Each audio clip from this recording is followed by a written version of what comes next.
तो it's just 1 year late for you all to appear in the NEET exams and आपके seniors ये video देख के यही कह रहे होंगे काश हमारे पास ये टाइम होता और हम इसको यूटिलाइज कर पाते अपनी नीट क्रैक करने के लिए। बिकॉज लिटरली अगर आपने 5th में 50% भी एफर्ट्स डाले हुए हैं तो थम्स अप, आपका सिलेक्शन होने की बहुत ज़्यादा चांसेस है अगर आपने बहुत ज़्यादा हार्डवर्क कर लिया अपने 12th स्टैंडर्ड में ये 1 साल में। Because in the 12th standard you need to cover up your 12th also, और आपको इस साल बोर्ड्स भी देना रहेगा, and also you need to cover up your 11th also, जो पोर्शन वाइज 12th से काफ़ी ज़्यादा है। So this is the ultimate guide, plan or strategy to score whatever the dream marks you might have thought in your next NEET exam. And after watching this video and following this schedule blindly, you will be able to clear that exam with your golden dream marks. So first of all 11th के कौन से chapter है जो आपके completely 100% clear होने चाहिए, तभी आपको 12th के वो चैप्टर समझ में आएंगे। तो वो जानना बहुत जरूरी है। अगर आपके वो चैप्टर्स वीक हैं तो अभी से स्ट्रॉन्ग कर लीजिए, वरना जब 12th में वो चैप्टर्स आपके कोचिंग में चालू होंगे या पर्सनल सेल्फ स्टडी में चालू करेंगे तो आपको रियलाइज ही नहीं होगा, आपका बेसिक्स इतना वीक है शायद इसलिए आपको टफ लग रहा है और आप सेल्फ डाउट और डिमोटिवेट होकर चैप्टर बंद कर देंगे। तो सबसे ऑल पहले बायोलॉजी में चालू करते हैं। बायोलॉजी में रफली कोई चैप्टर भी काम का नहीं है, literally every chapter and every unit is completely different in the 12th standard. सब बिल्कुल भी डिपेंडेंसी नहीं है, सब कुछ इंडिपेंडेंट है except probably the cell unit, जहाँ पे आपका cell unit of life, biomolecule और सेल डिवीजन और सेल साइकिल है, क्योंकि ये 3 चैप्टर जो हैं ये बेसिक होते हैं किसी भी बॉटनी वाले चैप्टर्स के लिए। तो 12th में जो भी आपके बॉटनी के चैप्टर्स है उसमें हर जगह जब सेल डिवीजन के फेजेस का नाम आएगा, मेटाफेज, प्रोफेज, मियोटिक, मायोसिस, तो आपको ये सब अगर बहुत नया लग रहा है अभी से तो ये 3 चैप्टर आप डेफिनेटली कंप्लीट कर ले। उसके अलावा आप 12th के साथ साथ पैरेलली भी बाकी चैप्टर्स कंप्लीट करेंगे तो कोई इशू नहीं है। केमिस्ट्री में अगर हम बात करें तो केमिस्ट्री में फर्स्ट ऑफ ऑल इनऑर्गेनिक के लिए आपका पीरियोडिक और chemical bonding super super super strong होना चाहिए। ये दोनों चैप्टर लिटरली पूरी केमिस्ट्री की बेस क्रिएट करते हैं। स्पेसिफिकली फॉर इनऑर्गेनिक आपको पूरा एस ब्लॉक, पूरा पी ब्लॉक, पूरा डी ब्लॉक और पूरा एफ ब्लॉक तभी अंडरस्टैंडिंग के साथ मेमोराइज आप कर पाओगे अगर आपके ये चैप्टर्स क्लियर है। मेरे फर्स्ट अटेम्प्ट में ये दोनों चैप्टर उतने क्लियर नहीं थे, मैं सारे ब्लॉक्स रट रहा था, सारे ट्रेंड्स रटने की कोशिश कर रहा था। मैंने कहा है कि नीट वाले दिन आपको रटा हुआ कुछ याद नहीं होगा, आप सब भूल जाओगे। तो ये दोनों चैप्टर मैंने अपने ड्रॉप ईयर में बहुत ज़्यादा स्ट्रॉन्ग कर लिए थे। Give the time as much, ये चैप्टर जितना आपसे डिमांड करते हैं, बट ये चैप्टर की practice, notes making, NCERT reading, PYQ done, सब कुछ अच्छे से होना चाहिए। ऑफ कोर्स ऑर्गेनिक में आपका जीओसी बहुत अच्छे से होना चाहिए। जनरल ऑर्गेनिक केमिस्ट्री या जो ऑर्गेनिक केमिस्ट्री प्रिंसिपल एंड वो वाला चैप्टर है वो आपका अच्छे से होना चाहिए। Hydrocarbon is such a different chapter, उसका डिपेंडेंसी उतना नहीं है, लेकिन आपका जीओसी बहुत होना चाहिए। सारे effect, isomer effect, metameric effect और जितने भी आपके सब टर्म्स यूज किए गए चैप्टर में आपके सब क्लियर होने चाहिए, क्योंकि आपने जो इंडिविजुअल कंपाउंड सुनेंगे उस सबके ऊपर एक चैप्टर है आपका 12th ऑर्गेनिक में। आपने अल्डिहाइड सुना तो उसके ऊपर एक नया चैप्टर है 12th में, कीटोन्स पे एक नया चैप्टर है, अल्कोहल पे नया चैप्टर है, फिनॉल पे एक नया चैप्टर है। तो जब सबकी प्रॉपर्टीज, सबका मेथड ऑफ प्रिपरेशन, सबकी केमिकल प्रॉपर्टीज पढ़ रहे होगे तो वहां पे आपको सिर्फ ये सारी चीजें अप्लाई करनी है। तो अगर आपका ऑलरेडी से बहुत स्ट्रांग रहेगा तो आपकी 12th की ऑर्गेनिक बहुत ही फास्ट हो जाएगी। एंड गेस व्हाट, आपको नीट में फास्ट होने की बहुत जरूरत है। जितना जल्दी सिलेबस कंप्लीट कर पाओगे उतना ही आपका फायदा होने वाला है। फिजिकल केमिस्ट्री में रिडॉक्स, थर्मोडायनेमिक और इक्विलिब्रियम थे सुपर इंपॉर्टेंट चैप्टर्स, और 12th में जितने भी इनऑर्गेनिक जितने भी आपके फिजिकल केमिस्ट्री के चैप्टर है उसमें यहाँ पे बहुत ज़्यादा एप्लीकेशन आने वाले, तो just get done and complete. क्योंकि चैप्टर थोड़ा डिफिकल्ट भी है, अंडरस्टैंड, बट मैंने बहुत अच्छे सोर्स भी बताया जहाँ पे आप जाके चैप्टर्स को अच्छे से पढ़ सकते हैं। If I talk about physics, तो फिजिक्स में रफली ग्रेविटेशन, आई नो ये अचानक से ग्रेविटेशन कहाँ से आ गई, लेकिन हाँ gravitation is very much similar to the first few chapters of your physics of 12th standard, जो इलेक्ट्रिक फील्ड, इलेक्ट्रिक पोटेंशियल, ये सारी चीज़ें बहुत ज़्यादा को सिमिलरिटी देखने को मिलेगी। तो फॉर सम रीजन अगर आपको 12th की फिजिक्स अपनी स्टार्टिंग में बहुत कॉन्फिडेंट फील करना है तो ग्रेविटेशन अच्छे से करके जाना, क्योंकि बहुत ज़्यादा सिमिलैरिटी है। आपका ग्रेविटेशन पूरा उड़ा हुआ है, आपको बिल्कुल समझ नहीं आता, आपको चैप्टर का वे ऑफ वही नहीं पसंद, तो आपको स्टार्टिंग के चैप्टर्स में फिजिक्स में प्रॉब्लम आएगी। बट आई वुड से कि ग्रेविटेशन अच्छे से कर लो, बिकॉज अंत भला तो सब भला। आपकी फिजिक्स 12th ही अच्छे से जाए, स्टार्टिंग हो, तो आई होप आपकी ज़्यादा बेटर पॉजिटिविटी रहेगी। दूसरा क्वेश्चन, कहाँ से हमें सारे चैप्टर्स पढ़े, तो ऑफकोर्स स्टार्टिंग से एकदम बुक पढ़ लेना is a stupid idea.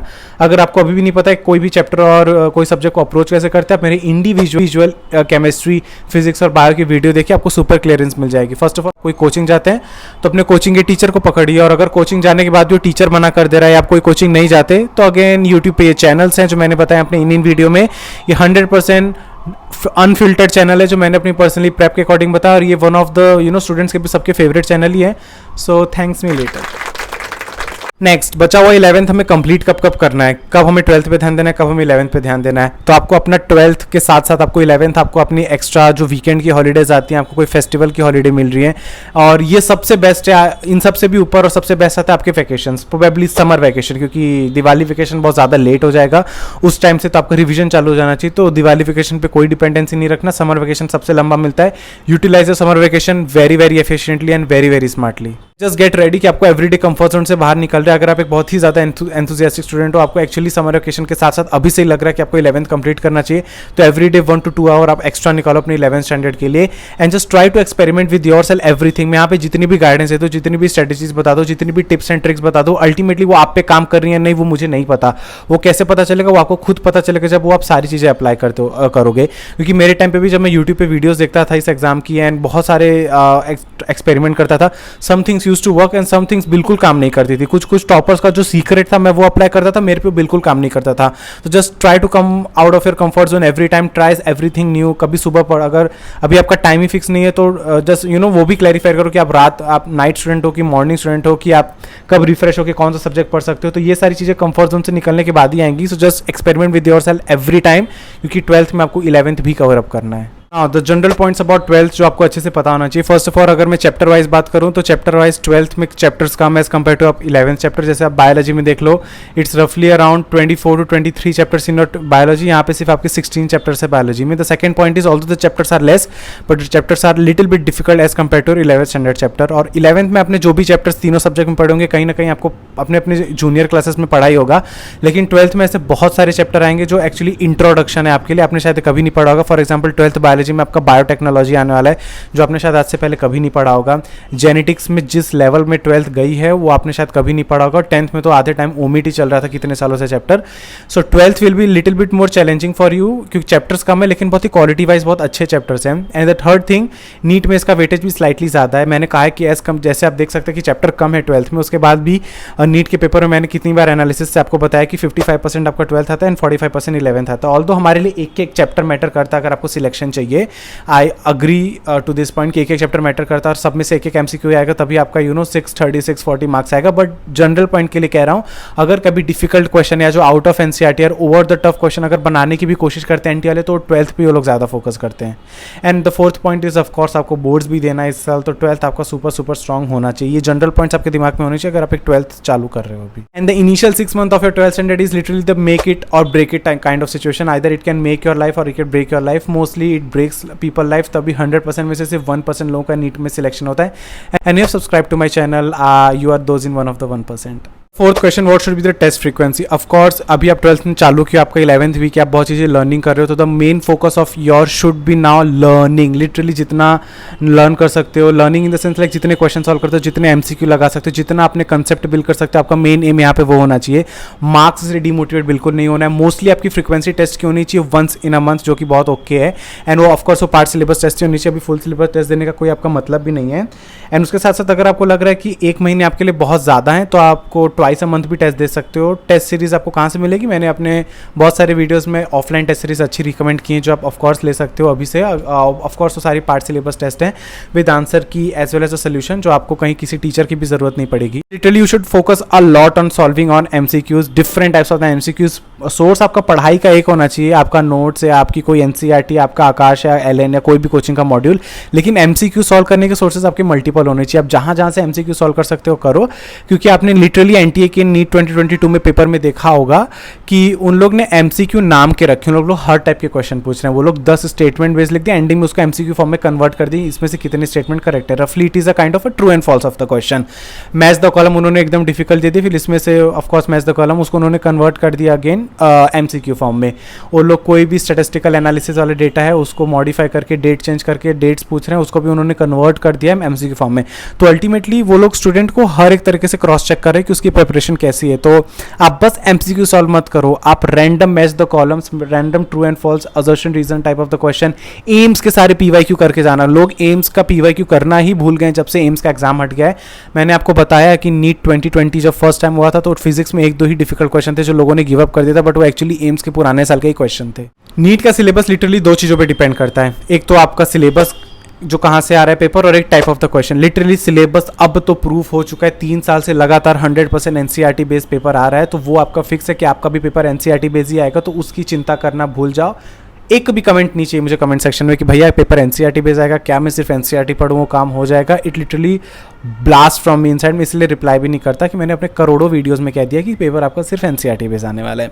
Secondly, अब टाइप ऑफ क्वेश्चन, अब एनटीए आपके साथ एक्चुअली यही ट्रिक कर रहा है, NTA is playing with you all in in this particular thing only, कि टाइप ऑफ क्वेश्चन डिफिकल्ट करता जा रहा है। उसने बच्चों के लिए एक चीज तो फिक्स कर दी कि पेपर हमें एनसीईआरटी बनाया, तो दूसरा वो ट्रिक कर रहा है बच्चों को with terms of type of the question, जो मैंने अभी जस्ट आपको 1 मिनट पहले बताया कैसे वो हर एक टाइप ऑफ एमसीक्यू को कन्वर्ट कर रहे हैं।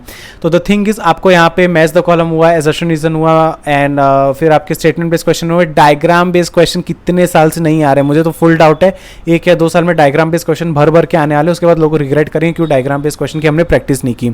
जो एनसीईआरटी से जो टाइप के क्वेश्चन बन सकते हैं ना, वो सारे आपके अच्छे से प्रैक्टिस होनी चाहिए। अगर आपने सारे क्वेश्चन अच्छे से प्रैक्टिस कर लिए ना, तो नीट का पेपर टफ आए या ईजी है, आप उन बच्चों में आओगे नहीं जिनके कम मार्क्स आएंगे, क्योंकि आपका सिलेबस क्या है, फिक्स एनसीईआरटी, आपने उसको सुपर स्ट्रॉन्ग कर लिया है, तो कोई चांस नहीं बनता कि आपके नीट में कम मार्क्स आएंगे। Last but not the least, about the reduce syllabus, जिसके लिए इतनी ज्यादा लोगों को एंग्जाइटी हो रही है। For example, if you might have gone to the PDF जो सीबीएसई वालों ने रिलीज किया कि वो लोग एनसीईआरटी से कौन कौन सी टॉपिक्स हटा रहे हैं, तो कुछ उन्होंने चैप्टर कंप्लीटली हटा दिए 100%, जो कि आता है जैसे आपका लिविंग वर्ल्ड आता है बायोलॉजी में, केमिस्ट्री में आपका पी ब्लॉक आता है, सॉलिड स्टेट आता है, एंड ऐसे फिजिक्स में भी कुछ ऐसे चैप्टर्स है जो उन्होंने 100% रिमूव कर दिए हैं। एंड अदरवाइज वो लोग एवरी चैप्टर में से कुछ ना कुछ टॉपिक हटा, जैसे एनाटॉमी में स्प्रिंग वुड, ऑटम वुड हटा दिया है, एंडिंग के बहुत सेकेंडरी ग्रोथ हटा दिया है। ऐसे कर करके उन्होंने लिटरली, मैंने पीडीएफ देख के मैं इतना शॉक्ड था, जैसे उन्होंने एनवायरमेंटल इश्यूज जो आपका 12th का लास्ट चैप्टर उन्होंने पूरा हटा दिया। इकोलॉजी यूनिट से वो लोग हर एक चैप्टर में से कुछ ना कुछ टॉपिक वो लोग ने कम करते हैं, which is literally devastating. But the main thing is NEET में ऐसा कुछ असर नहीं होने वाला है। ये सिर्फ सीबीएसई वालों ने रिलीज किया है, ये सिर्फ बोर्ड्स में बच्चों को काम आएगा। आपको नीट के लिए अपनी पुरानी एनसीईआरटी फॉलो करनी है और आपको वही करना है। आपको इस साल जो नई एनसीईआरटी रिड्यूस सिलेबस के साथ आ रही है वो आपको परचेज नहीं करनी है। अगर आपने परचेज कर ली है तो इट्स ओके, अभी रखो, अपने बोर्ड्स के लिए उसको रखना है, लेकिन आपको एक पुरानी वाली एनसीईआरटी, बहुत पुरानी मत जाना प्लीज़। कोई किसी पुराने एस्पिरेंट से, किसी अपने पुराने सीनियर से 2018 वाली एनसीईआरटी मत लेना, वो बहुत पुरानी थी। 2019 में एक न्यू एनसीईआरटी आई थी, आपको 2019 से लेकर 2022 तक जो एनसीईआरटी फॉलो हो रही थी वो आपको परचेस करनी है, अगर आप किसी पुराने सीनियर से ले रहे हो। अदरवाइज मैंने पीडीएफ पे अपनी पूरी हाईलाइटेड एनसीईआरटी पूरी अपलोड करी थी अपने टेलीग्राम चैनल पे। You can just go and get the PDF and you can access to all my NCERT marking and short notes for the free. And अब इसको आप एडवांटेज की तरह यूज़ करिए, क्योंकि अब जो भी 12th वाले बच्चे हैं जो पहले 12th बोर्ड देने के बाद 1 महीने प्रिपरेशन करके नीट देते थे, तो उनका कई का सिलेक्शन हो भी जाता था। क्यों?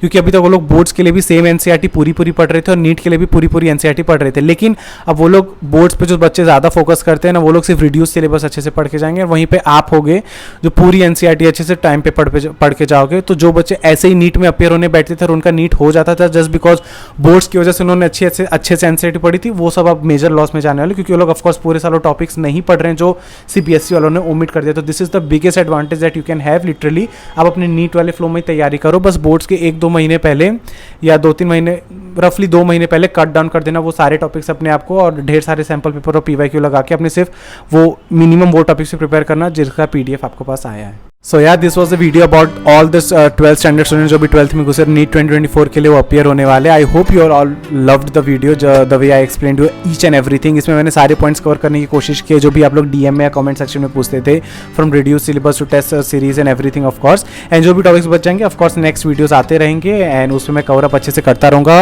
होप सो इंडिविजुअल वीडियोस भी सब पे बना पाऊँ। Just share it with all of your friend जिनको जरूरत है, you think they are needy, and subscribe to my channel if you are new.